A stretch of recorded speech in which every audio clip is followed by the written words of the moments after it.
ማይክል ካሪክ የማንቸስተር ዩናይትድ የአሰልጣኝነትን ቦታ ለመያዝ ከዚህ በፊት ሲፎካከራቸው የነበሩትን አሰልጣኞች በሙሉ በማሸነፍ ሁለት ቀርተውታል። እነዚህ አሰልጣኞች እነማን ናቸው የሚለውን በዚህ ቪዲዮ እናያለን። ከዛ በፊት ግን ቪዲዮ ላይክ እንዲሁም ደግሞ አካውንቱ ፎሎ ማድረግ እንዳትረሱ። ዛሬ የወጡ ዘገባዎች እንደሚሉት ከሆነ ማይክል ካሪክ የማንቸስተር ዩናይትድን የአሰልጣኝነት ቦታ በፐርማነንት ለመያዝ ከሉዊስ ኤንሪኬ እንዲሁም ደግሞ ከጀርመን ብሔራዊ ቡድን አሰልጣኝ ናግልስማን ጋር ነው እየተፎካከረ ያለው። ከዚህ በፊት ሲፎካከራቸው የነበሩት እነ ኦሊቨር ግላስና ማርኮ ሲልቫ፣ ኡናይ ኤምሬ እንዲሁም ደግሞ ቶማስ ፍራንክን አውት ፐርፎርም አድርጓል እየተባለ ነው። እነሱ በተጨማሪ ሾርት ሊስት ውስጥ የነበረው ዲዘርቢ አሁን ቶተናሞች ያላቸውን አሰልጣኝ ቱዶርን ሳክ የሚያደርጉ ከሆነ የቶተናምን ጃብ ለመያዝ እንደፈለገና ከማንቸስተር ዩናይትድ ያለው ፍላጎት ቀዝቀዝ ማለቱን ተከትሎ እሱም ፊቱን ወደ ቶተናም ለማዞር ተቃርቧል እየተባለ ነው። በእነዚህ ሶስት እጩዎች ምን ትላላችሁ? የማንቸስተር ዩናይትድን አሰልጣኝ በቋሚነት መያዝ ያለበት ከሶስቱ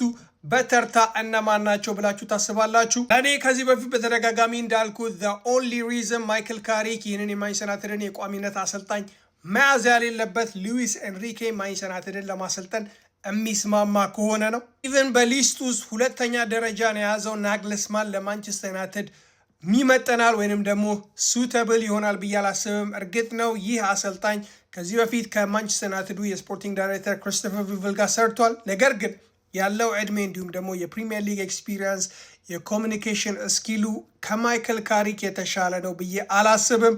እናንተ ምን ትላላችሁ? ኮመንት ላይ አሳውቁ። ቪዲዮ ላይክ እንዲሁም ደግሞ አካውንቱ ፎሎ ማድረግ እንዳትረሱ።